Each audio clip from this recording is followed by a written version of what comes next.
Lisa and I had just celebrated our 20th anniversary with our two daughters, Jasmine 16, Casey 13, and our 15-year-old son Jake. My name is Joel, a 42-year-old happy dad and husband at the time of this incident. At least I was a happy husband until I wasn't. When we married, Lisa had just turned 20, and I was her first and only love. I was 2 years older and had a few other girlfriends before we married. She was a pretty young woman, 5 foot 6 inches, blonde hair, blue eyes, all in a cute 105-pound package. We had an amazing marriage and enjoyed struggling to give our kids a good home and happy environment. For the past 20 years, we spent all of our time together and did everything as a family. The happy times, birthdays, first days of school, plays, graduations. Even the bad times brought us closer together. There were Jake's broken bones from football, twisted ankles, stitches from girls' soccer accidents, and even Lisa's cancer scare. I remember spending all those months taking her to the hospital, staying with her during her chemo and blood transfusions, taking care of the kids, and trying to keep everything together. Her recovery 7 years ago brought the family even closer, and we celebrated the blessing that Lisa beat cancer, and we were still a strong family. As you can imagine, raising 3 kids, paying all the bills, and trying to save for college tuition was stressful. The first thing to go is your trips to the gym and worrying about your diet or looks. Over 20 years, you can easily put on a pound or 2 each and every year. But neither of us cared about that, as we were both more focused on saving for our children's future. I worked as a production manager for an engineering company, and Lisa was the purchasing director for a mid-sized manufacturing company. We both worked hard, but were always there for the children. Even though our lives became redundant and routine, our love and intimacy never lacked, and we always found time for sex and making sure we were both happy in bed. We weren't sexual deviants, but more plain vanilla than some of the stories we've read together. But we both seemed to be happy and satisfied with our lovemaking and relationship. 4 years earlier, we got some new neighbors, Maria and Roger. They were in their late 20s, had no kids, and liked to have weekend parties. Maria was a gym instructor with an amazing body. Roger was 30 and also in good shape, as you would expect from a young man married to a beautiful woman like Maria. When Lisa turned 38, she was about 35 pounds overweight, which never bothered me in the least, as I also had about 20 extra pounds from our years of working hard without time to work out or take care of myself. Maria convinced Lisa that she was a beautiful woman and could easily lose the extra weight if she started going to the gym with her. 2 years later, just before Lisa was about to turn 40, Lisa was down to 110 pounds, with the body of her 20 years past. She looked amazing, and I always complimented her on how beautiful she was. Lisa became a new person, more confident and sexual. Our sex life had improved with her new level of energy. Lisa had rediscovered her youth, and I tried to keep up and make her happy. Of course, along with the new body came the new clothes and an updated fashion sense. With her new friend Maria's help, Lisa was now wearing more revealing, sexy clothes.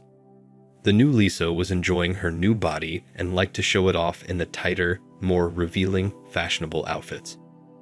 At first, I was a little concerned as she went off to work looking like a sexy young woman as I spent my day in my dad's body and old suits. When we were out together, I now looked more like her father than I did her partner or husband. She always tried to make me feel important, saying that looks didn't matter because I was the same man she loved for the last 20 years. And will have the same love for me over the next 20. The difference was that I'll now get to enjoy a sexy wife instead of the overweight woman I'd lived with. I told her that I loved that woman either way, and her looks didn't matter. For her 40th birthday, I'd arranged a big party and invited all of our friends and workmates. I rented a small hall at the local hotel with a band and fully catered the party with an open bar. Lisa wore the sexiest little dress and new heels, and after a day at the salon, she looked like a supermodel. I watched the men eyeing her, and I could tell she loved the attention. Her new level of confidence was obvious, and she became more outward and a free spirit, not the 40-year-old mother I was used to. It was a great party, and she made sure to thank Maria for helping her get her youth back, and how all the work helped her become who she was, and how it helped her marriage. I had to admit, I loved looking at her new body and her new sexy attitude. What I didn't like was watching her slow dance and flirt with several young men from her office. Over all the years of marriage, she never danced with other men or openly flirted, but now she seemed to enjoy the attention. This troubled me, but I let her enjoy her party and would discuss my feelings later. When I mentioned it that night after the party, she apologized and explained that she never wanted me to feel jealous or awkward, and that she would never do that again. She explained that she just got carried away from all the excitement and drinks. That night, she made up for it in bed and even gave me a wonderful BJ, which was a rare gift. She was a tigress in bed that night, and she enjoyed multiple orgasms before making sure I was completely satisfied, as she thanked me for the party in her special way. Life went on, and things got back to a normal routine, except for Lisa coming home late a few nights a week due to her time at the gym. I made sure to be home with the kids and have dinner ready on those nights she came home late from her workouts. Jake had an after-school club on Thursdays and needed a ride home. Lisa agreed to pick up Jake from school on Thursdays because his school was several miles away and crossed some busy roads. Jake complained about being picked up and wanted to walk home because he said at 15 years old, he didn't want his parents to pick him up. I explained that some of the roads he had to cross were too dangerous, and if he wanted to be in the school club, he had to ride home with us, no exceptions. Of course, he agreed, and I picked him up every day, with Thursday being the exception due to my Thursday staff meetings, and Thursday pickups became Mom's routine. One week, Lisa was busy at work and forgot to pick him up, and after 40 minutes, Jake decided to walk home. That was one of the few times anyone in the family saw me upset. Lisa was apologetic and upset with herself after seeing me lose my temper and let them both know how I felt. Lisa swore it would never happen again, and after I cooled off, accepted it as a mistake. No harm, no foul, and all was back to normal at home. Once again, she made it up to me in bed that night and life went on. Financially, things were going well, work was good, and the family seemed to be happy, except for me. About 2 months later, I noticed that our sex life had gone from 4 to 5 nights per week down to once or twice, and it was not at the same level we used to enjoy. Lisa became more self-indulgent, worrying about her looks, having facials and her hair and nails done weekly. It seems that once she hit the big 40, she desperately wanted to turn back the clock. New clothes and shoes filled the closet, and when I protested over the money she was spending, I was greeted by an angry woman and a bitchy wife who told me coldly that I was the one getting the benefit of the new young pretty wife, and that all the hard work she did to look like this was for me. I wanted to tell her that for all her efforts, I was getting no satisfaction and terrible sex. I told her I missed the old Lisa, but that I still loved her just as much as the new Lisa.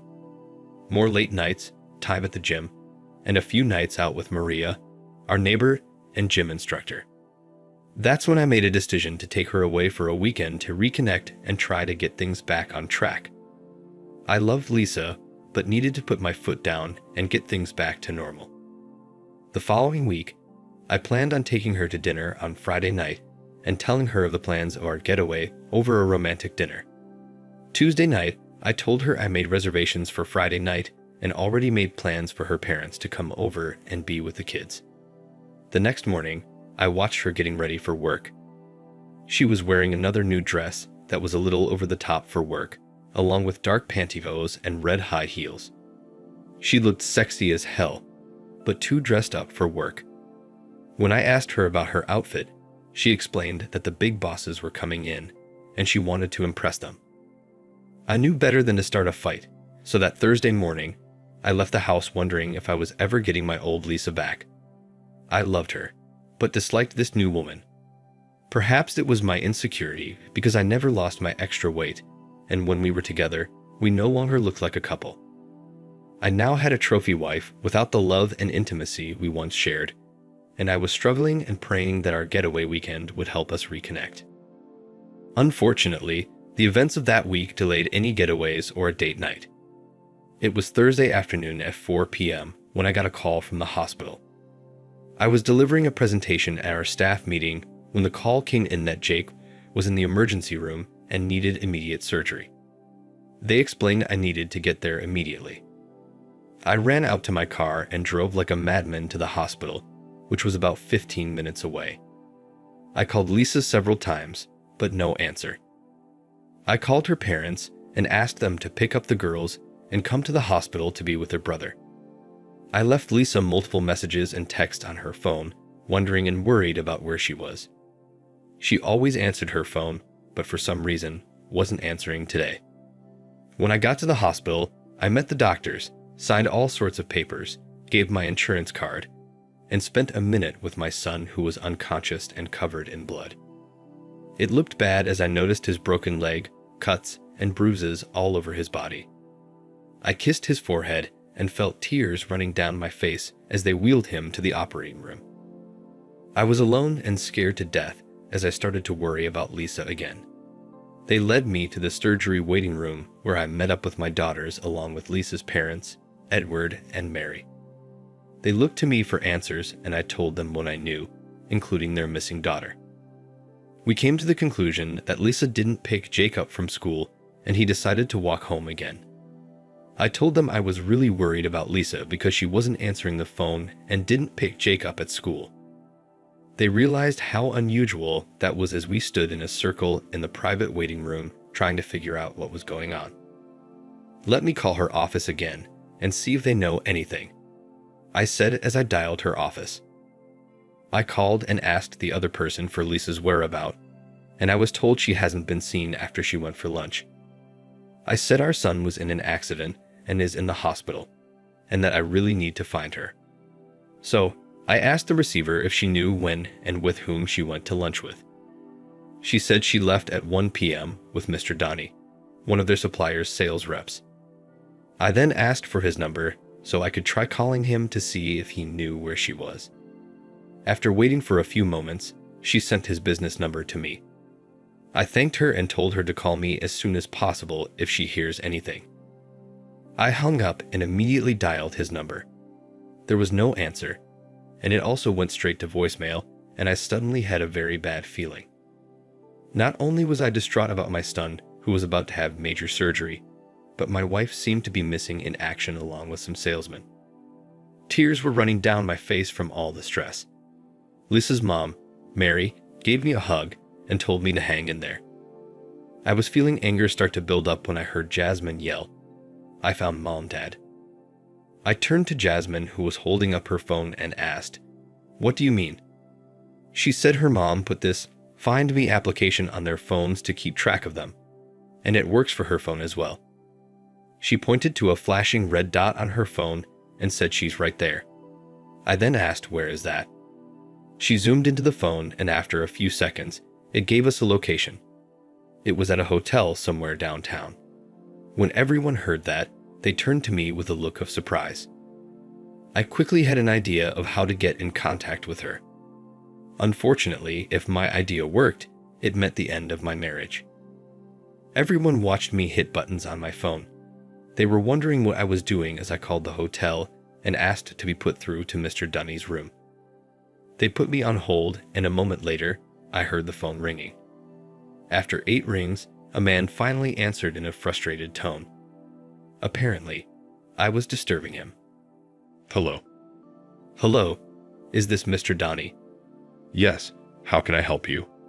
"Can you please put Lisa on the phone?" There was a short delay before he answered. Sorry, there is no Lisa here. You must have the wrong number. In an assertive, controlled voice, I said, "Donnie, listen carefully. I'm her husband, and our son is in critical condition at the hospital. Look, I know she's there, and I need to give her the details. Now, please just put her on the phone." After a long silence, I spoke up in anger. "Donnie, if her son dies before I get to talk to her, I will find you and kill you with my bare hands, do you understand? Now put her on the fucking phone." I heard the phone moving and then Lisa's voice. Hello. She answered in a nervous voice. In contrast, I was firm and in control when she answered.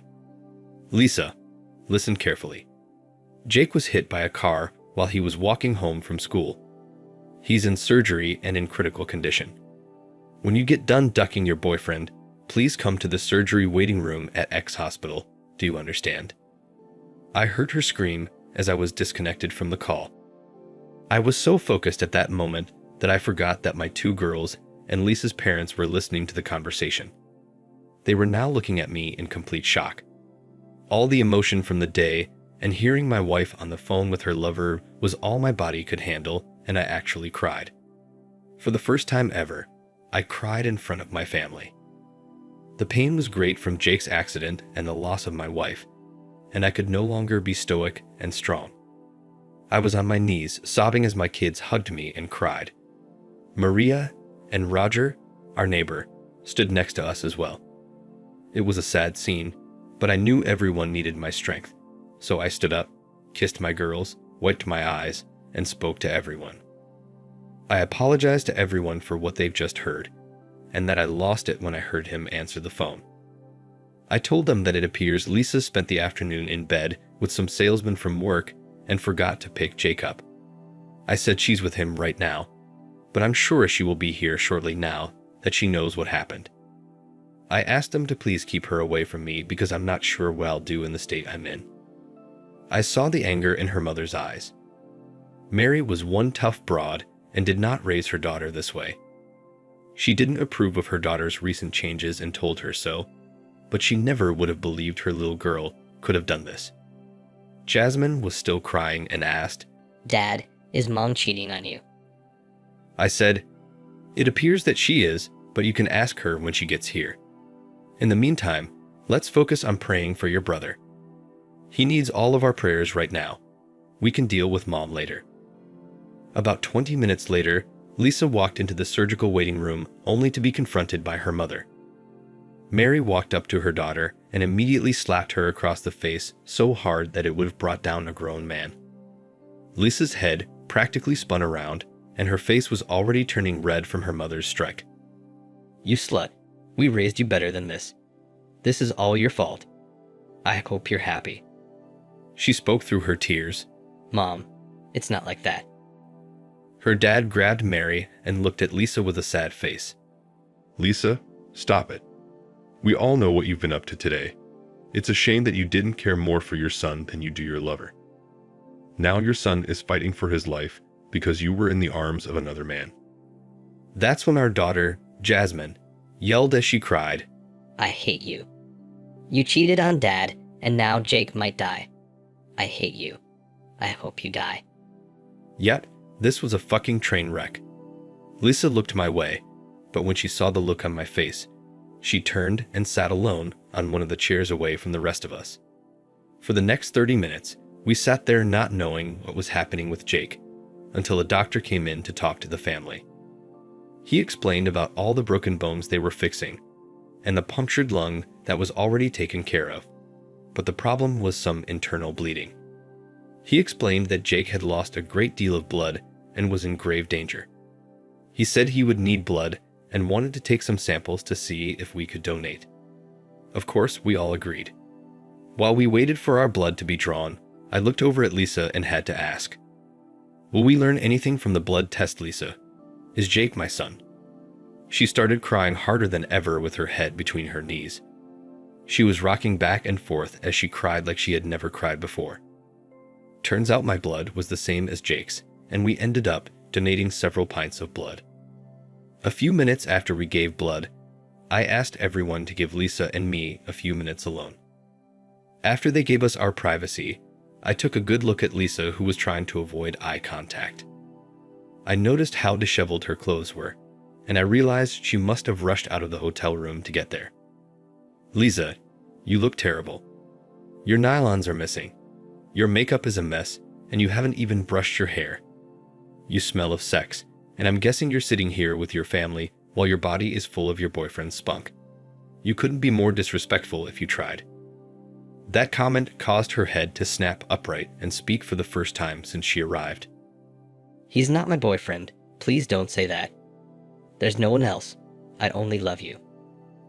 I responded with, Lisa, if he's not your boyfriend, then do you just sleep with random guys? Are you really just a slut? Please show me some respect. I'm not an idiot. You've been turning me down for sex for the last 2 months. Hell, even last night you feigned a headache and turned me down again. Why, Lisa? Did you want to be fresh and ready for your boyfriend today? Look, this isn't the time and place to discuss this. Just go home, clean up, and come back looking presentable. Our children and your parents don't need to see you like this. I don't want to discuss your betrayal or our divorce until after Jake gets better. She immediately responded, Divorce? No. Joel, you can't divorce me. I love you. Please don't say that. I said, Lisa, we'll discuss our future, but not now. I can't waste my energy on you right now. I have my son to worry about.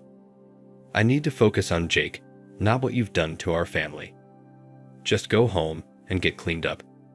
If you can't drive, I'll have your dad take you or I'll call an Uber, but you need to leave now. Jake won't be out of surgery for a while, and you should be here when he wakes up. The last thing he needs is to see you looking like this. She stood up, tears still falling, said she's so sorry, and left. About 2 hours later, Lisa was back with no makeup, hair in a ponytail, and wearing jeans and a sweater. She had stopped crying, but looked terrible from the crying and humiliation. She was now sitting with her mom and dad as our girls stayed by my side. I told my girls we had to stop any resentment towards their mother, and that we needed to focus on Jake. I explained that there would be time to have conversations about this later, but right now, we needed to be a family. So, for the next 2 days, we took turns holding a vigil for Jake, who remained in a medically induced coma. Finally, on the 3rd day, there was positive news from the doctors, and Jake was going to be okay. He would need to stay in the hospital for a while, but he should be able to go home in about a week. We all cried and held each other when we got the good news. Lisa tried to warm up to me, but I wanted no part of that and gently pushed her away as I held my girls. Lisa's world had imploded, and she had no idea how to reinsert herself into the family and save her marriage. Since the family was taking turns staying at the hospital, there was no sleeping arrangements for Lisa and I, but on the 3rd day, I decided to let Lisa know how I wanted to move forward back home. I told her that now that Jake's going to recover, I'll be sleeping at home again. Obviously, I don't want her in my bed, and since she's the one taking on new lovers, I think it's only fair she moved her things into the guest room. She cried and told me not to kick her out, that she loves me. I told her that right now, until Jake fully recovers, there is no us. She is the mother of our children, and we'll need her to help with Jake's recovery. But until I decide what my future holds, she and I are no longer a couple. Yes, we're legally still married for now, but I don't think of her as my wife any longer. The tears flowed again, but she understood and moved into the guest room. I talked to the girls and they understood. We all agreed not to let Jake know what was happening until he was healing and getting better. I turned the living room into Jake's recovery room, rented a hospital bed and wheelchair, hired a daytime nurse, and prepared for his return home. With Jake in the living room and not mobile, he wouldn't know our sleeping arrangements as long as the girls kept our secret. His recovery was our priority. As for the vehicle that hit Jake, it turns out it was a driver of a paint company. During the investigation, the police discovered that he had been vaping and was under the influence and was texting on his phone at the exact moment of the incident. The lawsuit did get a decent attention. Our attorneys knew we had a slam dunk case and sued for an extremely large amount in compensation. After the jury heard the entire story, the company knew they were in trouble and offered us a hefty settlement rather than risk an even higher punitive damage payout by the jury. This did little to assuage our anger and grief, but it allowed for the best medical treatments and physical therapy for Jake. It was also enough to secure his future, pay for the kids' college, and allow me to take a hiatus from my job and be there for Jake during the 18-month it would take for him to fully recover. My wife and the girls were all involved with the recovery. After Jake's release from the hospital, we brought him home and introduced him to his new room, complete with a hospital bed, the remote to the TV along with his video games. We wanted him to feel as comfortable as possible during his rehabilitation. We had several day nurses helping us during this time, which turned out to be a blessing. Maria and Roger came over daily to help, and along with our daughters, we all got used to the new normal. Roger and I spent a great deal of time talking about things and my plans. Her parents wanted the best for the family and suggested counseling to try to stay together.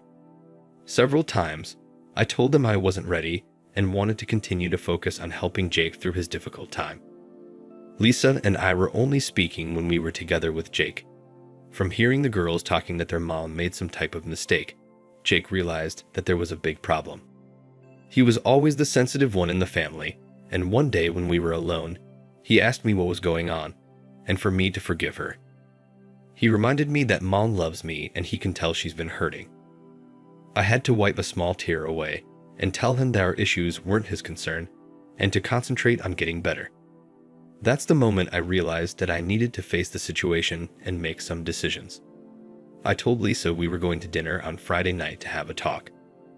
Maria and Roger sat with the kids that Friday night.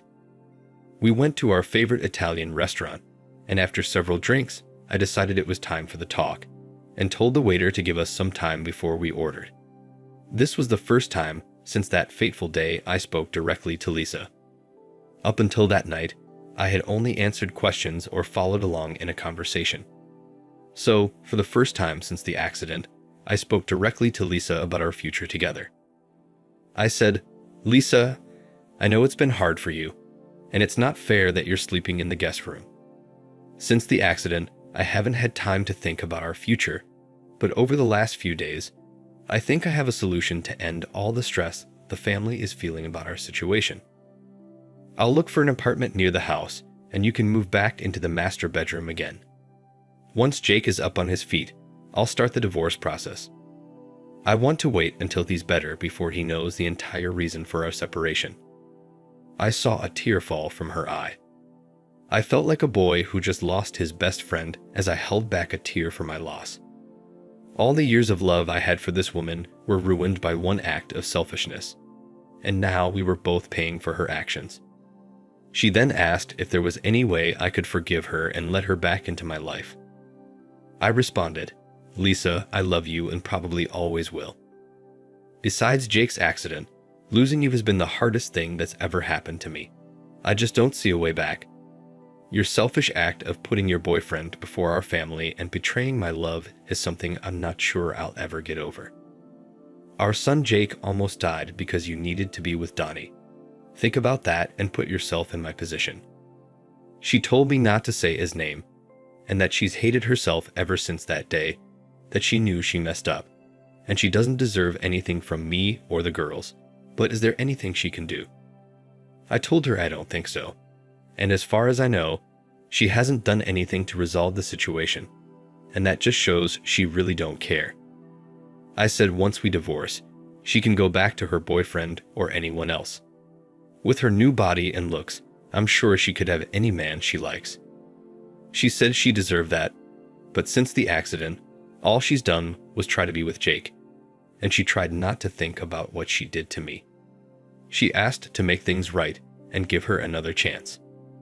I said, "Do what you want, Lisa. I'm not making any promises here. I'll wait a few weeks before I start looking for an apartment. But to be honest, whenever I think about the months before the accident, how you treated me, the lack of sex, and your narcissism, I have to believe that you really don't care. I was there for you during your sickness and worshipped the ground you walked on. You took all that love and tossed it away like a diaper full of crap. You've given what was once mine to another man, allowed him to use you, and God knows what you did with him. I don't know how I can get past that, Lisa. Tell me, how long were you dating Donnie before that day?"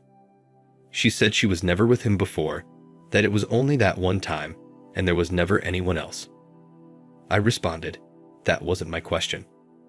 I asked how long you were dating Donnie, Obviously, you two were making plans before that day.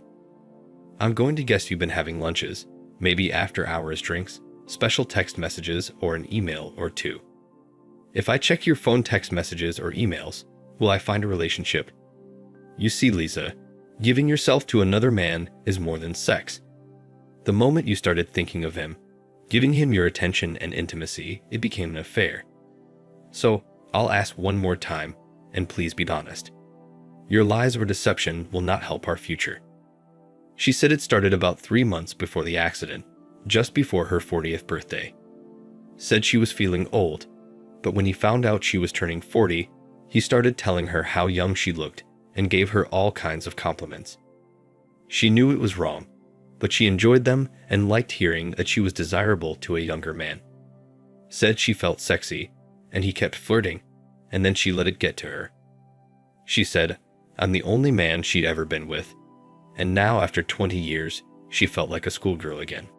She said he kept trying to take her to dinner, and the constant flirting made her feel even more sexy. When he took her to lunch that day, he took her straight to his hotel room and said he'd order room service.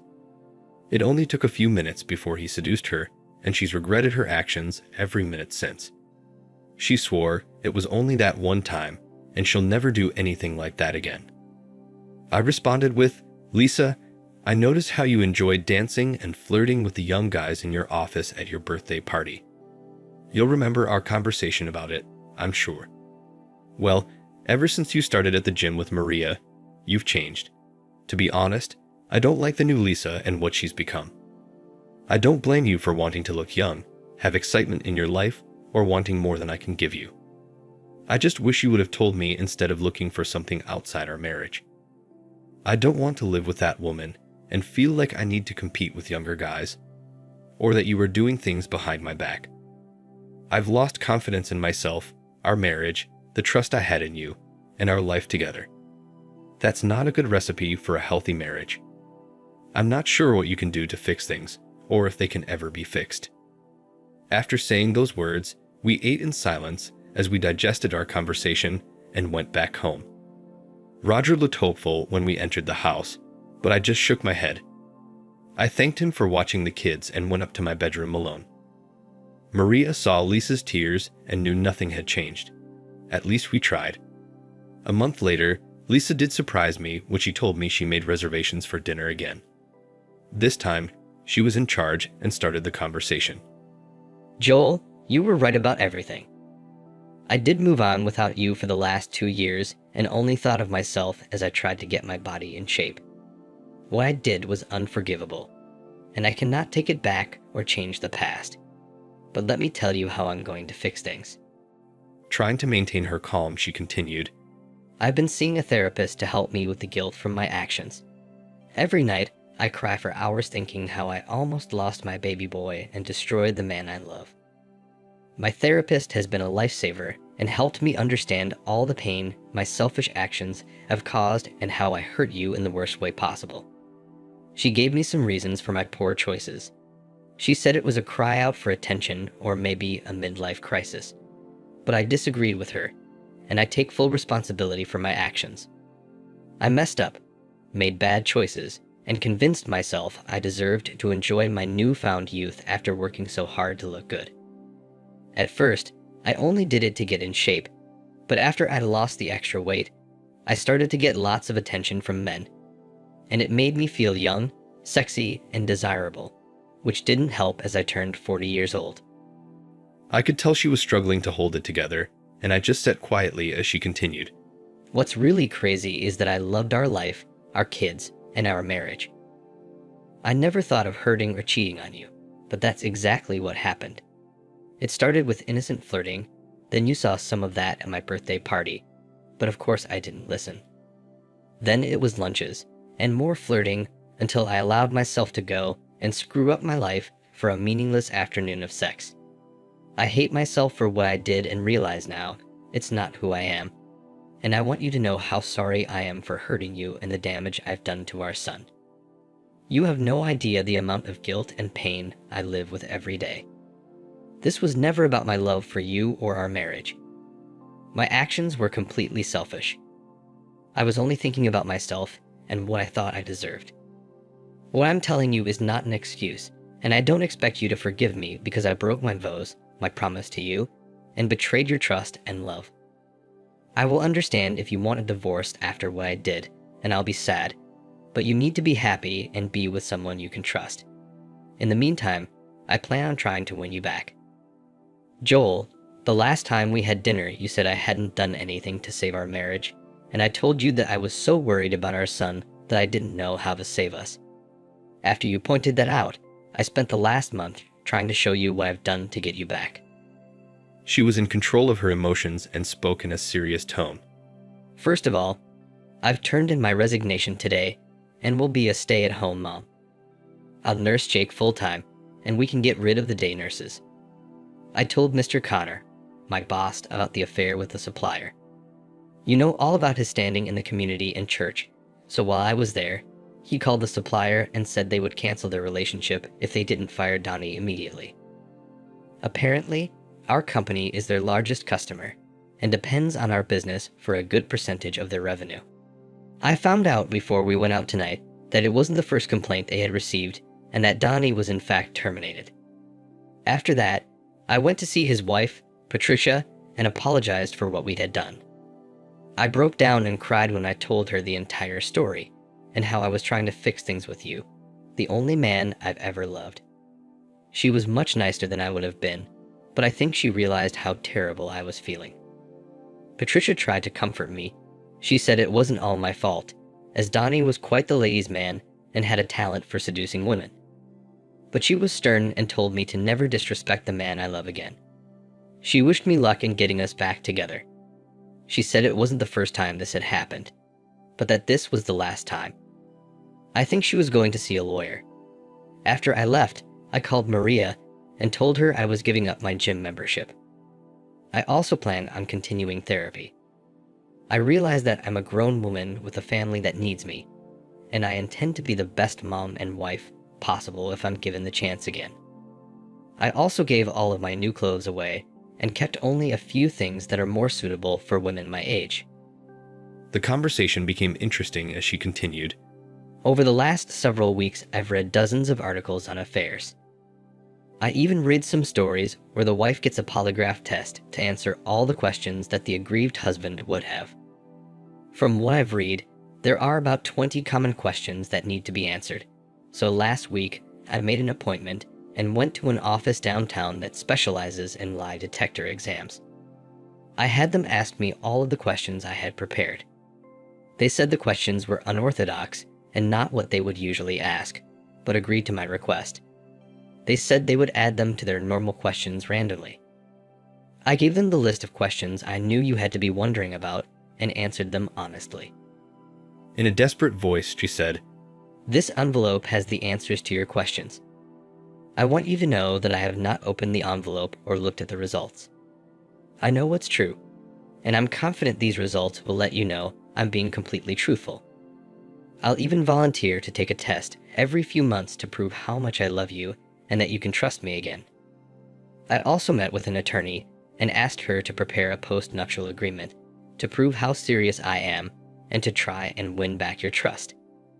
The post-nuptial agreement states that if I ever get stupid again, I give up custody of the children and leave our home without support or alimony. I've read that this is common for cheaters like me. Yes, I know what I am now and what I did. I accept the title, no matter how dirty it makes me feel. I also know I need to atone for what I've done, and I'll promise to put you first always. You will find the postnuptial agreement along with the polygraph test in the envelope. I sat there stunned at her actions and her revelations about what she had done. My wife understood the impact on our family and our marriage. I said, "Well, Lisa, I have to admit I'm surprised by your actions. It does give me something to think about, but I have one serious question. Why are you trying so hard to save this marriage? I mean, you obviously lost respect for me as your husband and were looking for something better. Now, with your looks and great body, you can have any man you want. You need to be honest and ask yourself, why would you want to stay with me, an overweight middle-aged man? You've already made it clear that you wanted more than I could give you. Knowing how you felt about me, I can't understand why you want me now. I think you just feel guilty about getting caught and want forgiveness to ease that guilt.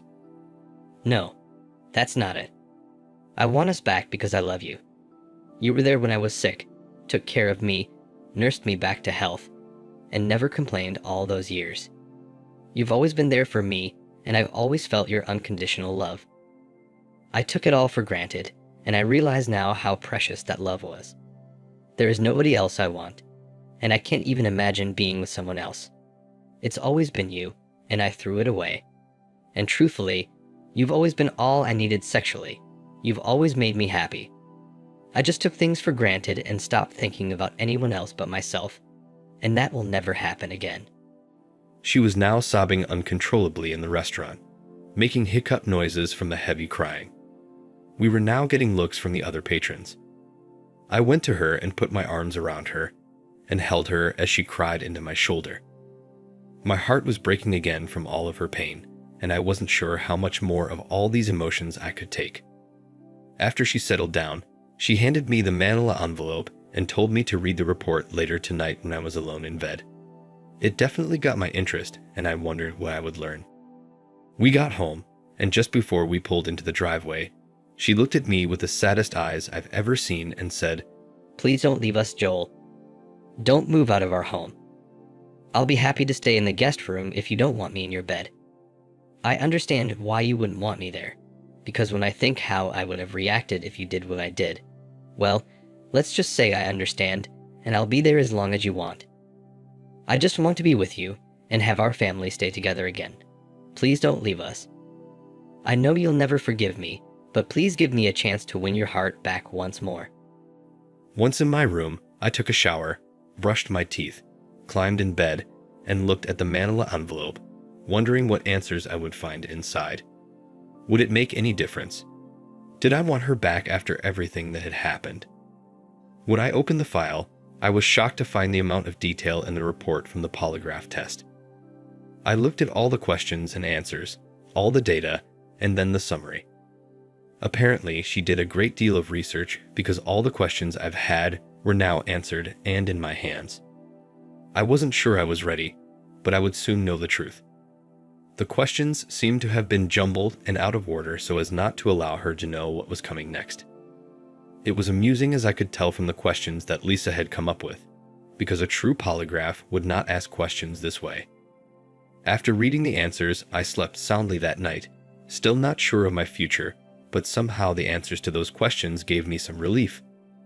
The next morning, I walked up to Lisa's room and told her we wanted to have a family meeting and asked her to join us. Lisa looked terrible. She had bags under her bloodshot eyes, obviously suffering from stress and crying. Because of the coldness from the family, her life had become a living hell. Oddly, the only person that was speaking to her, and undoubtedly forgave her, was Jake, her son, who was suffering the most. He was the first to forgive his mom. This was our first family meeting since the incident, and Lisa was nervous as she sat alone on the couch. I walked over and sat next to her, and held her hand, knowing this was going to be a difficult conversation. I said, I'll speak for all of us, Lisa. What you've done has damaged this family and left me with the most difficult decision in my life. You may not like what I've decided, but there's no other way that I can maintain my self-respect as a man. The kids have made their desires known and want our family to stay together. Up until last night, I didn't think there was a way to stop me from leaving you and moving into a new apartment. And after I read the polygraph report and what you've done to try and save our marriage, I was moved. You surprised me with your efforts over the last month. Lisa, to be honest, your cheating was devastating, but the real damage was the way you treated me and the family for the last 6 months. Then, when I learned that you mentally left us and were dating another man, I knew I was going to divorce you and end our marriage. On top of the pain that caused, I was enraged because your cheating was partly responsible for Jake's injuries, and that was unforgivable. After considering the situation, I believe in my heart that if this situation were reversed and I had taken a lover that caused Jake's accident, there would be no discussion and you would have already kicked me out. But for some reason, which I can't explain, I still love you, and losing you will cause me even more pain than you've already bestowed upon me. It's a real-life quagmire, but my love for you is still strong. You see, despite everyone's wishes, I cannot stay married to you knowing that you've cheated me, broken your promise to remain faithful, and forsake all others. You broke our marriage contract, and if I stay married to you, then I'll be accepting that it was okay. It may sound vindictive, but I am still going through with the divorce." Well, that was all I had to say to her. She was devastated, but she understood I had already made up my mind and that my decision was final. I forgive her, but can't trust her anymore. The divorce process took a couple of months to be completed because it was uncontested. Assets were shared equally, and since the kids were all grown, custody wasn't an issue. I won't get into every detail, but it all went smoothly. I have to give her credit, as she made us all know that getting our family back together was her primary goal. There were several times that Lisa came to my mind, but that was because of the love I had for her. We still keep in touch, and everyone is happy, including the children. All in all, we're all coping well, and the events of that tragic day were now in the past and never to be mentioned again. Jake made a full recovery, and because of the months of physical therapy, he developed a habit of working out. For me, I'm not seeing anyone at the moment, but very much looking forward to what the future holds. As for Donnie, he paid for the damage he caused my family and marriage. His wife kicked him out and handed him divorce papers shortly after Lisa confessed her sins to her. He ended up living in a studio apartment after he was fired. Dating girls didn't last long either when they learned about his cheating history. I found out about his struggles from his ex-wife, who thought it might help in the closure of my wife's affair. I do not know how or why she reached out to me, but I respect her gesture. I once read a quote that says, "Sometimes, giving someone a second chance is like giving them an extra bullet after they missed you the first time, and hoping that this time the extra bullet won't be used." Thanks for watching. Subscribe to the channel for more stories like this. Take care.